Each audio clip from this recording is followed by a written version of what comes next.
আল্লাহর নবী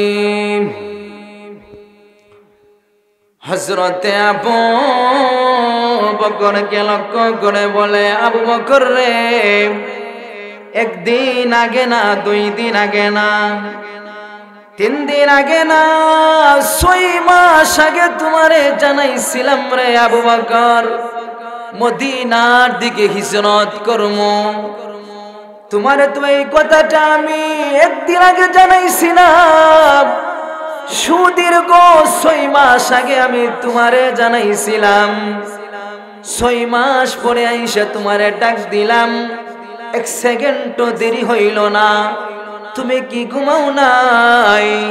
কথাটা বলতে দেরি হইছে, আবু বকরের চোখ দিয়ে পানি পড়তে দেরি হইল না। হযরত আবু বকর বলেন, ইয়া রাসূলুল্লাহ, ইয়া হাবিবাল্লাহ, আল্লাহর নবী, যেই দিন থেকে আপনি আমারে জানাইছিলেন মদিনার দিকে হিজরত করবো, একদিন আগে না গো নবী, 2 দিন আগেও না, 6 মাস আগে আপনি আমারে জানাইছিলেন। ওই 6 মাসের ভিতরে আমি আবু বকর 6 মিনিটের জন্য ঘুমাই নাই। ওগো আল্লাহর নবী, 6 মিনিটের জন্য ঘুমাইছি না, 6 মিনিটের জন্য ঘুমাই নাই। আল্লাহর নবী বললেন, কেন ঘুমাও নাই? কেন ঘুমাও নাই রে তুমি, কেন ঘুমাও নাই? হযরত আবু বকর বলেন, ইয়া রাসূলুল্লাহ, ইয়া হাবিবাল্লাহ, ওগো আল্লাহর নবী, আমি যদি ঘুমায়া যাই, আপনি যদি আমারে ডাক দেন, আপনার ডাকি যদি আমি না উঠতে পারি, আপনার কষ্ট হবে। আপনি যখন প্রথমবার ডাক দিবেন আমি উঠতে পারবো না, দ্বিতীয়বার আপনি ডাক দিলে আপনার আওয়াজ বড় হয়ে যাবে, আপনার আওয়াজ বড় হয়ে যাবে, আপনার আওয়াজ কাফেররা শুনে ফেলবে। আপনার আওয়াজ যদি কাফেররা শুনে ফেলে, নবী আপনার উপরে আক্রমণ করবে, নির্যাতন করবে, আপনার উপরে নির্যাতনের স্টিম রোলার চালাইবে। আমি আবু বকর বেঁচে থাকবো, আপনার উপরে কাফেররা আক্রমণ করবে, হইতে পারে না। এই কারণে আল্লাহর নবী 6 মাস হয়ে গেছে, 6 মাসের ভিতরে আমি আবু বকর 6 মিনিটের জন্য ঘুমাই নাই। আপনার উপরে আক্রমণ আসবে যদি আমি ঘুমায়া যাই। মানুষ দেখেন, কেউ যদি ঘুমো থাকে, প্রথম ডাক দিলে খুব আস্তে আস্তে দেন, দ্বিতীয় ডাকে আওয়াজ বড় হয়, হয় না? আপনি আপনার বাইরে রাখতেছেন, হ্যাঁ ঘুমো, 2টার সময় আইছেন আপনি, হ্যাঁ ঘুমে আছে, গিয়া ডাক দিলেন, এই উসমান, এই হারুন, হারুন ডাক দিলেন একবার আস্তে, 2 নম্বরে আওয়াজটা বড় হইব, দ্বিতীয় ডাকটা কি হইব, 3 নম্বরটা আরো বড় হইব, 4 নম্বরটা আরো বড়, 5 নম্বরটা তো দরজাই নাই, দরজা তাফরাইতে তাফরাইতে দরজা নাই, এত ঘুমো, শুনতে পারতেছে না। আবু বকর বলেন, ইয়া রাসূলুল্লাহ, আমি যদি ঘুমায়া যাইতাম, আপনি আমারে ডাক দিতেন, প্রথমটাকে শুনতাম না, দ্বিতীয়টাকে শুনতাম না, 3 নম্বরের ডাক যখন দিতেন আওয়াজ বড় হইতো, আপনার আওয়াজ কাফেররা শুনতো। আপনি তো চাইতেছেন কাফেরদের হাত থেকে বাঁচার জন্য, কাফেররা আক্রমণ করবে, সহ্য করতে পারবো না নবী। নিজের ইজ্জত যাইতে পারে, নিজের সম্মান যাইতে পারে, নিজের ঘুম 6 মাস না ঘুমাইতে পারে, নিজের সম্পদ চলে যাইতে পারে, সব কিছু চলে যাইতে পারে, নবীর প্রেম, নবীর ভালোবাসা নবীর উপরে আক্রমণ করবে, নবীর ইজ্জতের উপর আক্রমণ করবে, আমি সাহাবী হয়ে সহ্য করতে পারি না, সাহায্য হয়ে সহ্য করতে পারি না, আমি সাহাবী হয়ে। আপনার উপর আক্রমণ চলবে, ওই ঈমান, ওই ইসলাম দিয়ে কোনো কিছু আসবে না। নবীর উপরে আক্রমণ চলে, ইসলামের উপরে আক্রমণ চলবে, আর আপনি নামাজ পড়বেন, ওই নামাজ কোনো কাজে আসবে না। যতটুকু শব্দ আছে, শব্দের ভিতরে ইসলামের পক্ষে দাঁড়াইতে হবে, ইমানের পক্ষে দাঁড়াইতে হবে, মুসলিম উম্মার পক্ষে দাঁড়াইতে হবে। শক্তি আছে কথা বলেন না, শক্তি আছে প্রতিবাদ করেন না, ওই নামাজ, ওই রোজা আপনার 1 পয়সারও কাজে আসবে না। শক্তি আছে কথা কন না, এরা হচ্ছে আমাদের সমাজে নিমসা শয়তান। আমাদের সমাজে কিসের শয়তান? শক্তি আছে কথা কওয়ার, হ্যাঁ কওয়া না। এ ধরনের কাজ থেকে নিজেরে বাঁচায় রাখতে হবে। আবু বকর বলেন, ইয়া রাসূলুল্লাহ, আমি ঘুমাই গেলে ডাক দিলে শুনতাম না, আপনার ডাক যদি না শুনি, আপনার কথা কাফেররা শুনবে, কাফেররা শুনলে আক্রমণ করবে, 6 মাস এই কারণে ঘুমাইছি না। সুবহানাল্লাহ। নবীকে কত ভালোবাসতো তারা, নবীকে কত পরিমাণ ভালোবাসতো। এ কারণে আল্লাহ রাসূল বলেন, কাল কিয়ামতের ময়দানে আমি উটের উপরে থাকবো।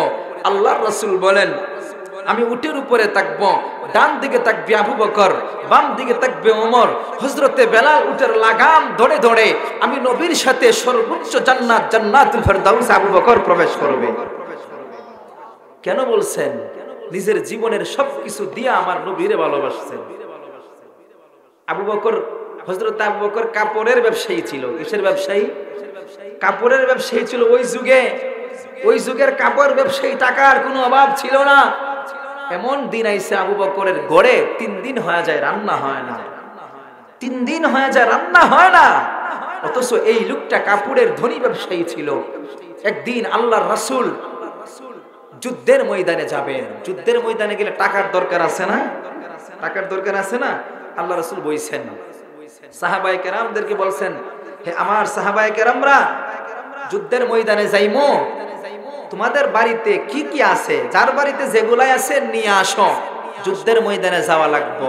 সাহাবায়ে কেরামের ভিতরে নেক আমলের প্রতিযোগিতা ছিল। কি আমলের প্রতিযোগিতা? নেক আমলের।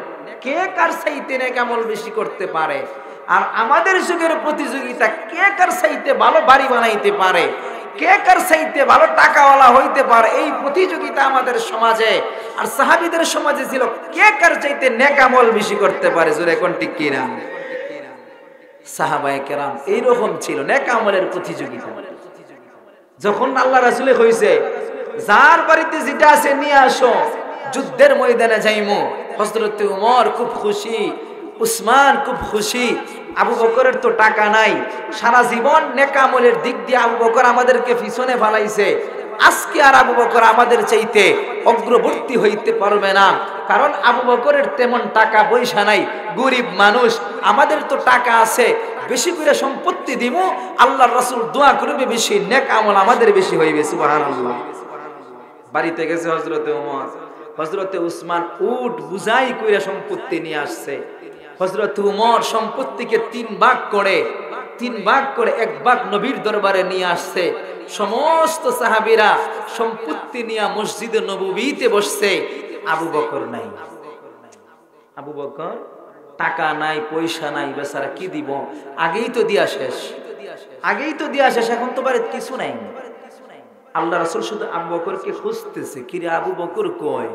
মসজিদের নববীতে তো উমর আছে, উসমান আছে, আলী আছে, সবাই আছে। আবু বকর তো সামনে থাকার কথা, আজকে আবু বকর নাই কেন?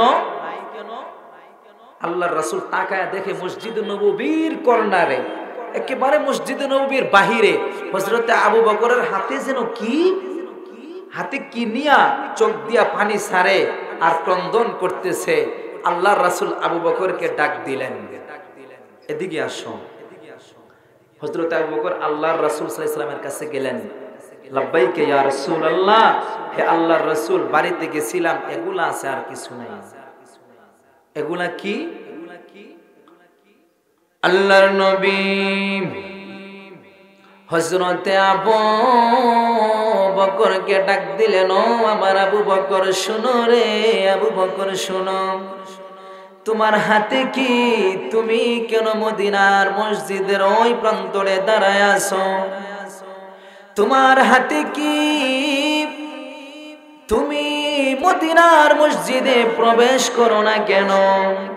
আবু বকর বলেন, ইয়া রাসূলুল্লাহ, ইয়া হাবিবাল্লাহ, আল্লাহর নবী গো, দেখেন আপনার ওমরের দিকে তাকায় দেখেন, অনেকগুলা সম্পত্তি নিয়ে আসলো।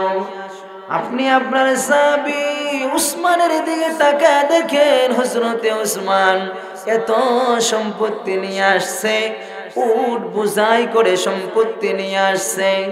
আপনার প্রত্যেকটা সাহাবী বোঝাই করে করে সম্পত্তি গুলা নিয়ে আসছে গো নবী। আমার ঘরে গিয়া দেখি কিছু নাই, ঘরের ভিতরে কোনো সম্পত্তি নাই। ইয়া রাসূলুল্লাহ, ঘরের ভিতরে কোনো সম্পত্তি আমার নাই, এই কারণে কোনো কিছু আপনার দরবারে নিয়ে আসতে পারলাম না নবী। ঘরের ভিতরে হাড়ি পাতিল গুলা ছিল নবী, এই হাড়ি পাতিল গুলাতে রান্না হইতো, আমার ছেলেদের জন্য মেয়েদের জন্য রান্না হইতো, মেয়েদের ছেলেদের জন্য রান্না হইতো গো নবী। এই রান্নাগুলো আপনার দরবারে নিয়ে আসছি, এই হাড়ি পাতিল গুলা আপনার দরবারে নিয়ে আসছি, এগুলা ছাড়া আমার ঘরে আর কোনো কিছু নেই। আল্লাহর নবী বললেন, আবু বকর রে, তোমার সন্তানদের জন্য ওই হাড়ি পাতিল গুলাতে রান্না হইতো, তোমার ছেলে সন্তান গুলা খাইতো, তুমি হাড়ি পাতিল গুলা নিয়ে আসছো, আগামী ওয়াক্তে তোমার ছেলেদের জন্য কোথায় রান্না করা হবে? আল্লাহর নবী বললেন, আবু বকর রে, কোথায় রান্না করবে তোমার স্ত্রী, কোথায় রান্না করবে তোমার মেয়ে, কোন পাত্রে তোমার ছেলে মেয়ে খাবে? আল্লাহর নবী বললেন, ইয়া রাসূলুল্লাহ, ইয়া হাবিবাল্লাহ, আল্লাহর নবী গো, ঘরের ভিতরে আল্লাহ নবীকে রেখে আসছি, ঘরের ভিতরে আমার মালিককে রেখে আসছি, আমার মালিক আমার ঘরের জিম্মাদার হয়ে যাবেন, আমার নবী আমার ঘরের জিম্মাদার হইবেন। আমার নবী জিহাদের জন্য সম্পত্তি চাইল, কোনো কিছুই তো দিতে পারলাম না। আমার তো নবী কাপড়ের ব্যবসা ছিল নবী, কাপড়ের ব্যবসাকে তো আমি আগে ইসলামের জন্য ব্যয় করে দিছি, নবীর জন্য ব্যয় করে দিছি।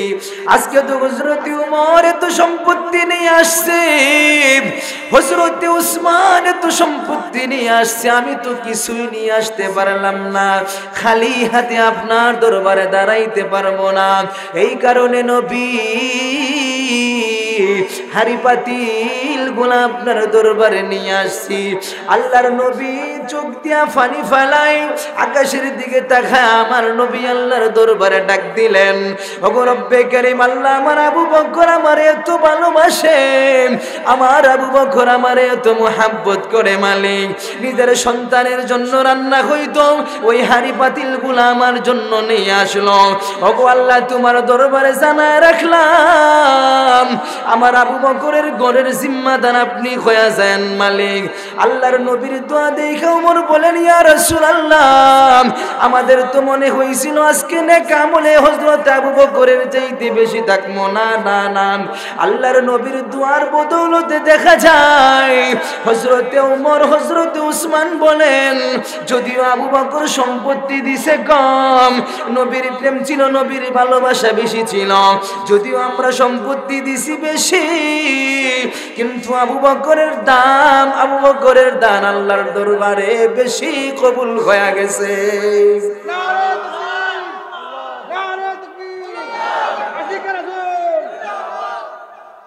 আবু বকর হযরত ওমর বলেন, যদিও টাকা দিছি বেশি, সম্পত্তি দিছি বেশি, নবীর প্রেম বেশি আবু বকরের, এ কারণেই তো আবু বকরের মর্যাদা বেশি। এ কারণে কার মর্যাদা বেশি?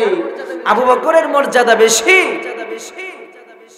আল্লাহর রাসূল সাল্লাল্লাহু আলাইহি সাল্লামের সাহাবী হযরত আবু বকর নিজের সব কিছু দিয়া আল্লাহর নবীর বেশি ভালোবাসতেন। হযরতে নবীর এক স্ত্রী আল্লাহর রাসূল সাল্লাল্লাহু আলাইহি সাল্লামকে জিজ্ঞাসা করছে, হযরতে আয়েশা, ইয়া রাসূলুল্লাহ, আকাশের যত তারা গয়না শেষ করতে পারবেন? আকাশের তারাকে আপনারা গয়না শেষ করতে পারবেন? অগণিত তারা। বলেন, এত তারা, এই তারা পরিমাণ কি কোন নেক আমল কোন উম্মতের আছে আপনার? আল্লাহ রাসূল বলেন, আছে। আয়েশা রাদিয়াল্লাহু তাআলা মনে করছে ওনার বাবার নাম কইব, কার নাম? ওনার বাবাকে, হযরত আবু বকর। আমার বাবাই তো এক নাম্বার সাহাবী, তো ওনার নাম হইতো না? আল্লাহ রাসূলের হযরত উমরের নেক আমল হইছে আকাশের তারকার চাইতেও বেশি।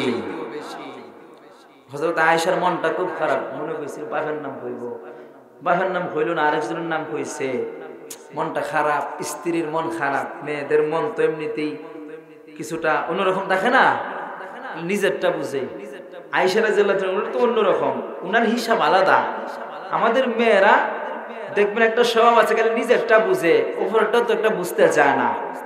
নিজের সারাদিন ঝগড়া করবো বাপের বাড়ি লইয়া, বাপেরে কিছু কইলে, বাপের বাড়ি লইয়া কিছু কইলে উপায় নাই, ঘরে ভালো করে থাকতে পারতেন না।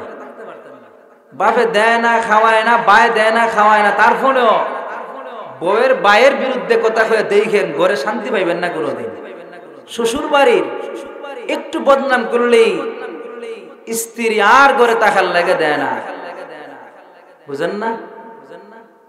আয়া হইব আপনার কাছে, আয়া হইব সারা জীবন আপনার ঘরে ভালো থাকতে পারলাম না, আপনি ছাড়া অন্য জায়গায় গেলে কত শান্তি দিতে থাকতাম, এখানে এইটা কর। বাপের বাড়িতে গিয়া সেরা কইব জামার বাড়িতেই বালা, এই বাড়িতে শান্তি ভাই না। বাপের বাড়িতে গেলে একটা, নিজের বাড়িতে এলে আরেকটা, স্বামীর বাড়ির বাপের কথা, বাপের বাড়ির স্বামীর কথা। এরকম সুবিধাবাদী হচ্ছে আমাদের মা বোন, এরকম সুবিধাবাদী। এখানে সাবধান, শ্বশুর বাড়ির বদনাম বউয়ের সামনে কইরেন না, কিন্তু করবেন নি, করলে শান্তি পাইতেন। যদিও আমি জানি না, আমি তো এখনো বিয়া করছি না, কিন্তু মানুষদের কাছ থেকে শুনি আর কি, শুনা যতটুকু অভিজ্ঞতা হইতেছে। এই কারণে বলতেছিলাম হযরত আয়েশা আমার বাপের নামটা কইল না, অথচ আমার বাপের ব্যবসা ছিল কাপড়ের ব্যবসা, সব ব্যবসা নিজের জন্য শেষ দিল, হইল গ্যাংমরের নাম, মনটা খুব খারাপ। আল্লাহ রাসূল বলেন আয়েশা বুঝতে পারছি মনটা কেন খারাপ তোমার, বুঝতে পারছি তোমার বাপের নাম যে কইছি না কেন তোমার মনটা খারাপ। তুমি শুনো তোমার বাপের কত মর্যাদা, তুমি শুনো আমি তো উমরের কথা বলছি, আকাশের যত তারকা আছে তারকার রাজির চাইতে উমরের নেক আমল বেশি। শুনো আয়েশা তোমার মন ভালো হয়ে যাবে, আকাশের যত তারকা আছে এর চাইতে নেক আমল বেশি উমরের, আর উমরের যত নেক আমল আছে সারা জিন্দেগির নেক আমল আর তোমার পিতার এক রাত্রির নেক আমল আল্লাহর দরবারে সবকিছুর চাইতে বেশি।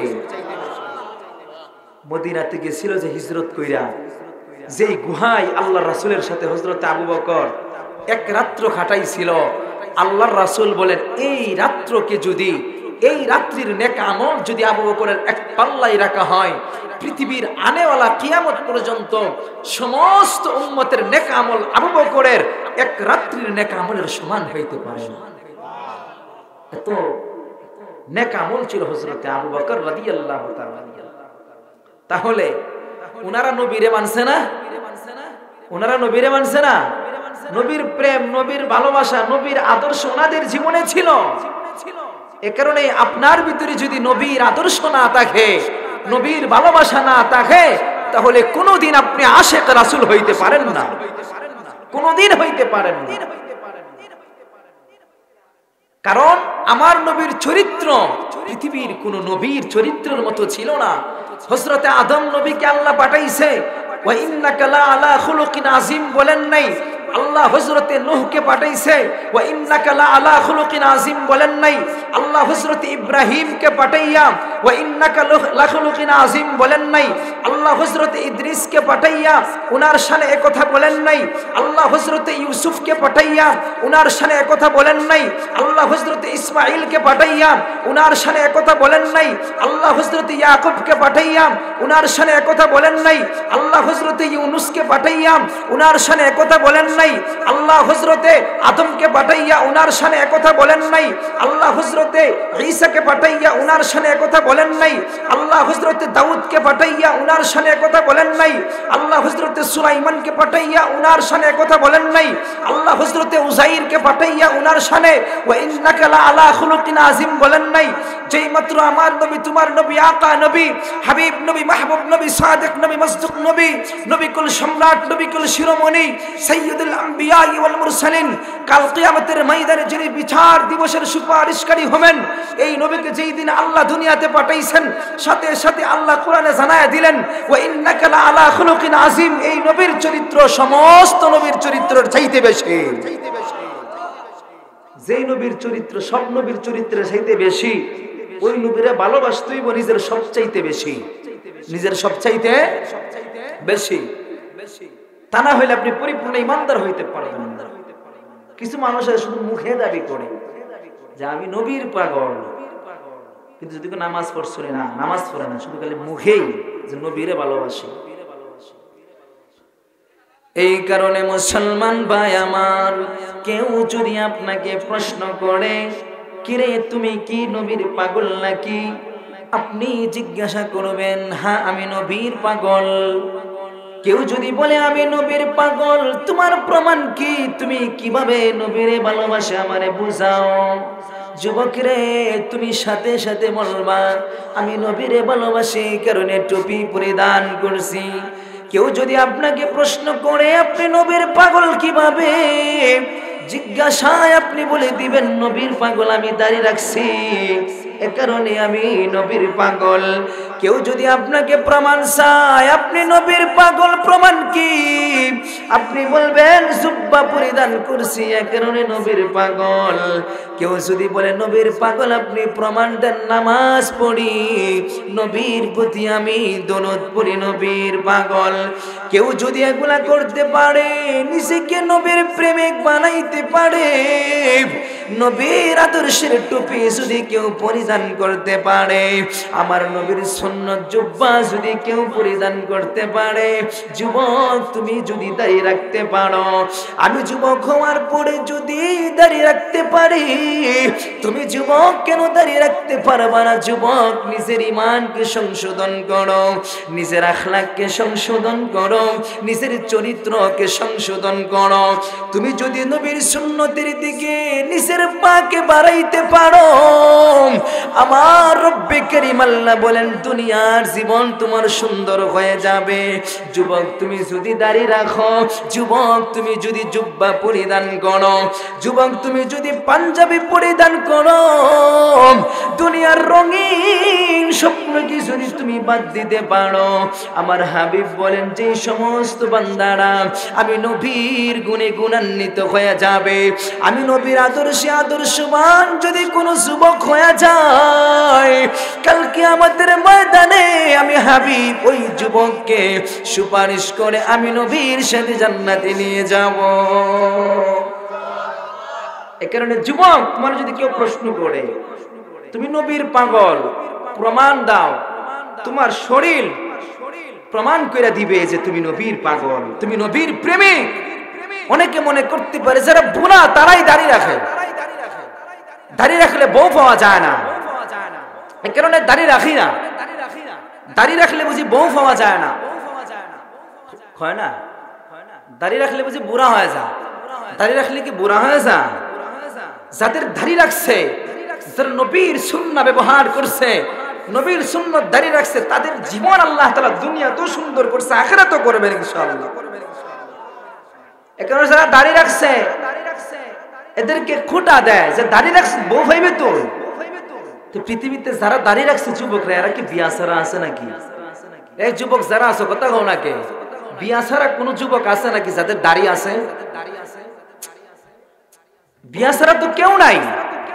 এ কারণে যুবক ভাইরা আমার, তুমি মনে করো না যে নবীর সুন্নত লাগাইলে মনে হয় পৃথিবীর মানুষেরা আমাকে এটা বলবে ওইটা বলবে না। প্রকৃত শান্তি হচ্ছে নবীর ভালোবাসাই, নবীর প্রেম, নবীর সুন্নাহর উপরে। এছাড়া নবীর সুন্নাহ ব্যতি রেখে কোনো কিছুতেই শান্তি নাই। যেখানেই শান্তি খুঁজবেন নবীর সুন্নাহ ছাড়া গেলে, আল্লাহর বিধান ছাড়া গেলে সাময়িক শান্তি মিলতে পারে, সাময়িক শান্তি মিলতে পারে। খোদার কসম করে বলি, নবীর রাস্তা ছাড়া, আল্লাহর রাস্তা ছাড়া পরিপূর্ণ সুখ আপনি কোথাও পাইতে পারেন না, কোথাও পাইতে পারেন না। শুধু যুবক সাহাবীরাই না, মহিলা সাহাবীদের ভিতরে নবীর প্রেম ছিল, ছিল না? মহিলা সাহাবীদের ভিতরে নবীর প্রেম ছিল না? নবীর প্রেম ছিল, মহিলা সাহাবীদের ভিতরেও ছিল। শুধু যুবকরা, শুধু পুরুষরা নবীকে ভালোবাসে নাই, নিজের সবকিছু দিয়া, নিজের সবকিছু দিয়া মহিলা সাহাবীরাও আল্লাহর রাসূলকে ভালোবাসতেন। এটা শেষে হইব। মহিলা সাহাবীরা নবীরে কিরকম ভালোবাসতেন শেষে হইব। এখন হয় আমরা যদি কেউ নবীর প্রেমিক হইতে পারে, আমাদের উপরে বিপদ আসবে। যে আল্লাহর কাছে যত প্রিয়, আল্লাহ তার বিপদ দেন তত বড়। কথাটা বিশ্বাস করেননি? আমাদের নবী মুহাম্মদুর রাসূলুল্লাহ সাল্লাল্লাহু আলাইহি ওয়াসাল্লামের চাইতে কি আরো কোনো প্রিয় মানুষ আল্লাহর কাছে আছে? উনি রাত্রি বেলা মক্কা থেকে মদিনাতে গেছে, তায়েফের ময়দানে গিয়া আল্লাহর রাসূল রক্ত জড়াইছে, আল্লাহর রাসূলের শরীর দেখা, আল্লাহর রাসূলের জিসিম মুবারক থেকে রক্ত ঝরছে। আল্লাহর রাসূল রাত্রি বেলা লুকাইয়া মক্কা থেকে মদিনাতে গেছে। ওই রাসূলকে আল্লাহ এত ভালোবাসছেন, তারপরেও আমার নবীর উপরে বিপদ আসছে। বুঝা যায় দুনিয়াতে যারা ইসলামের পথে চলবে, দুনিয়াতে যারা নবীর পথে চলবে, দুনিয়াতে যারা ইসলামের জন্য কাজ করবে, দুনিয়াতে যারা ঈমানের জন্য কাজ করবে, তাদের উপরে বিপদ আসবে। তাদের উপরে কি আসবে? বিপদ আসবে। وَلَنَبْلُوَنَّكُمْ بِشَيْءٍ مِّنَ الْخَوْفِ وَالْجُوعِ وَنَقْصٍ مِّنَ الْأَمْوَالِ وَالْأَنفُسِ وَالثَّمَرَاتِ وَبَشِّرِ الصَّابِرِينَ।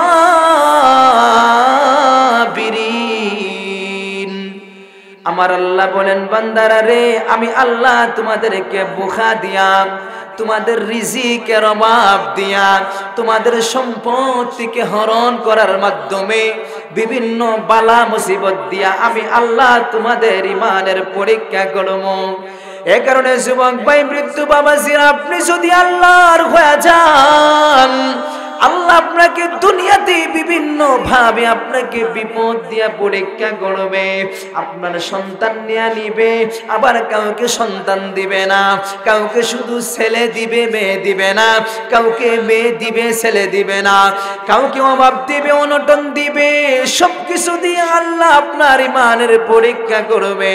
এ কারণে আল্লাহ বলেন, বান্দারা, তোমরা যদি আমার হইতে পারো, আমার বিধানগুলা যদি করতে পারো, আমার অনুযায়ী যদি তোমাদের জীবনকে পরিচালনা করতে পারো, কাল কিয়ামতের ময়দানে আমি আল্লাহ দুনিয়াতে শান্তিতে থাকতে পারো নাই। আর দুনিয়া সিজনুল মুমিন ওয়া জান্নাতুল কাফির।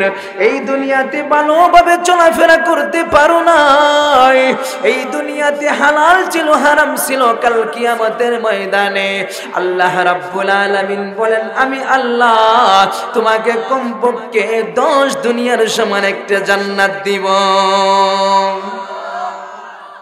বলতেছিলাম, নবীর যত কাছে যাবেন বিপদ তত আসবে, আর বিপদেই পড়ে ইন্না মাআল উসরি ইসরা, বিপদের পরে আপনার শান্তির জীবন আছে। এ কারণে মুসলমান ভাইয়ারা আমার, এ কারণে মুসলমান ভাইয়ারা আমার, মূল কথা হচ্ছে আমার আল্লাহর বিধান মানতে হইব, নবীর সুন্নাহ, নবীর ভালোবাসা নিজের জীবনে আনতে হইব, নবীর মুহাব্বত নিজের জীবনে আনতে হবে। নবীর একজন মহিলা সাহাবিয়া ছিল, শুধু পুরুষরাই যে নবীকে ভালোবাসবে, মহিলারা বাসবে না এটা না। নবীর এক মহিলা সাহাবিয়া ছিল, ওই মহিলা সাহাবিয়ার কাছে সংবাদ আসছে, তোমার স্বামী রেজে জিহাদের ময়দানে পাঠাইছিলাম, তোমার স্বামী জিহাদের ময়দানে গিয়ে শাহাদত বরণ করছে। ওই মহিলা আলহামদুলিল্লাহ বলছে। কি বলছে? দ্বিতীয়বার সংবাদ আসছে, তুমি যে তোমার ভাইকে জিহাদের ময়দানে পাঠাইছিলা, ওই ভাই শাহাদত বরণ করছে। ওই মেয়েটা আবার আলহামদুলিল্লাহ বলছে। তৃতীয়বার সংবাদ আসছে, তোমার সন্তানরে পাঠাইছিলা, ওই সন্তানও দুনিয়া থেকে বিদায় হইছে। ওই মেয়েটা আলহামদুলিল্লাহ বলছে। যেই ব্যক্তি সংবাদ নিয়ে আসছে, বুঝলাম না তোমার মন এত শক্ত রে বোন, মা মারা গেল, তোমার বাপ মারা গেল, তোমার ভাই মারা গেল, তোমার স্বামী মারা গেল, একটু কান্না না, কারণ কি? তুমি কি তোমার স্বামীরে ভালোবাসো না? আল্লাহর বান্দি ওই যুবককে লক্ষ্য করে বলে, যুবক রে শোনো, রে যুবক শোনো, আমার স্বামী আমাকে কত ভালোবাসতো শোনো, আমি আমার স্বামীকে কত ভালোবাসতাম শোনো। কোনো দিন আমার স্বামী আমারে রেখে খানা খায় নাই, আমিও আমার স্বামীরে রেখে খানা খাই নাই, কিন্তু আমার স্বামী জিহাদে গিয়ে নিজের জীবনকে আল্লাহর জন্য ব্যয় করেছে। এই কারণে আলহামদুলিল্লাহ বললাম, আমার স্বামী আল্লাহর জন্য নিজের জীবনকে দিয়া দিল, আমার বাবা আল্লাহর জন্য নিজের জীবনকে দিয়া দিল, আমার ভাই আল্লাহর জন্য নিজের জীবনকে দিয়া দিল। আমি আলহামদুলিল্লাহ বললাম কারণ হলো কাল কিয়ামতের ময়দানে, হাসরের ময়দানে আল্লাহর সামনে দাঁড়াইমু। আমার আল্লাহ আমাকে বলবেন কি আমল করছো দুনিয়াতে? আমার কোনো আমলের কথা আল্লাহর সামনে দাঁড়ানো যাবে না। কোনো আমল দুনিয়াতে করতে পারি নাই, তেমন কোনো নেক আমল করতে পারি নাই, নিজের জীবনকে আল্লাহর জন্য পরিচালনা করতে পারি নাই।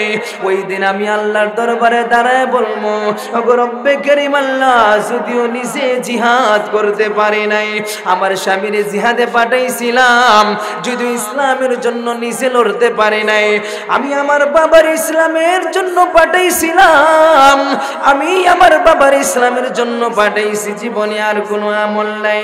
আমার আল্লাহ আমার বাবার জন্য, আমার স্বামীর জন্য কালকে আমাদের ময়দানে হতে পারে আমার জান্নাত দিয়ে দিতে পারে, এই আশায় আমি আমার আল্লাহর শুকরিয়া আদায় করলাম। এই কারণে শুকরিয়া আদায় করছি। এই কারণে এই সমস্ত যে মাহফিল, এই সমস্ত মাহফিল হচ্ছে নবীর প্রেম অন্তরে জন্ম দেওয়ার জন্য। এই সমস্ত মাহফিলের দ্বারা আপনি পরিপূর্ণ ইমানদার হইতে পারবেন। এ কারণে আপনার একজন সন্তানকে আলেম বানান, একজন সন্তানকে হাফেজ বানান, তাহলে ওই সন্তান ওই আলেম শরীফ থেকে শরীফা হয়। শরীফ থেকে কিভাবে শরীফা হওয়া যায় এটা শিখবে না। আপনার সন্তানকে যদি কোরআনের শিক্ষা দেন, তাহলে আপনার সন্তান শরীফ থেকে, হে শরীফ, মনে মনে ভাবতেছে যে আমি মেয়ে না, আল্লাহ তোমার ছেলে বানাইছে, তুমি মেয়ে হইতে পারো না। এটা হচ্ছে ইসলামের শিক্ষা। ইসলাম তোমাকে বলে তুমি পুরুষ, তুমি পুরুষই থাকতে হবে। ইসলাম তোমাকে বলে তুমি মেয়ে, তুমি মেয়েই থাকতে হবে। তুমি মেয়ে পুরুষ হইতে পারো না, তুমি পুরুষ মেয়ে হইতে পারো না। এই সহি শিক্ষাটা আমাদেরকে কওমি মাদ্রাসা শিক্ষা দেয়, মক্তব শিক্ষা দেয়। এই কারণে যুবক আমি আপনাদেরকে বলি, ওই শিক্ষায় শিক্ষিত বানাইয়া আপনি আপনার সন্তানকে ঈমান হারা কইরেন না। ওই শিক্ষায় শিক্ষিত বানায়া আপনার সন্তানকে নাস্তিক বানাইয়েন না। কারণ ইসলাম শিক্ষা দেয় তুমি পুরুষ, তুমি পুরুষই থাকবা। তুমি শরীফ, শরীফা হইতে পারো না।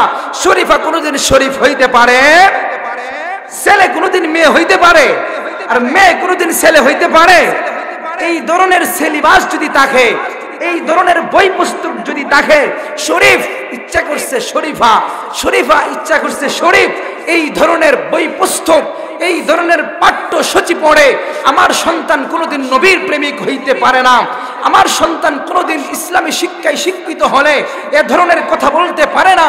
এই কারণে এই দিরাই যুবকদেরকে বলে যাই, এ যুবকেরা, সন্তানেরা, আপনারা আপনাদের একজন সন্তানকে হলেও মাদ্রাসার শিক্ষায় শিক্ষিত করেন। ওই সন্তান কোনোদিন নাস্তিক হবে না, শরীফ থেকে শরীফা হয়, এ ধরনের কথা বিশ্বাস করবে না। এ কারণে আমি আপনাদের কাছে বলবো, যতদিন পৃথিবীতে থাকবেন একজন সন্তানকে হাফেজ বানাবেন, একজন সন্তানকে আলেম বানাবেন। যদি বানাইতে পারেন, আপনার সংসার ইসলামের উপরে চলবে, আপনার সন্তান ইসলাম নিয়ে চলবে। কোনোদিন শরীফ থেকে শরীফা হয় এই মতবাদ আপনার সন্তান বিশ্বাস করবে না। এ কারণে মুসলমান ভাইয়েরা আমার, এই ওয়াজের মজলিস হচ্ছে আপনাদেরকে আশিক রাসূল বানানোর জন্য।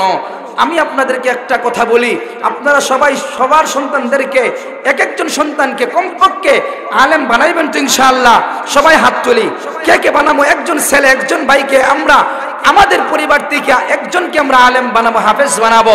আল্লাহ তাআলা যেন আমাদের কথাগুলোকে কবুল আর মঞ্জুর করেন।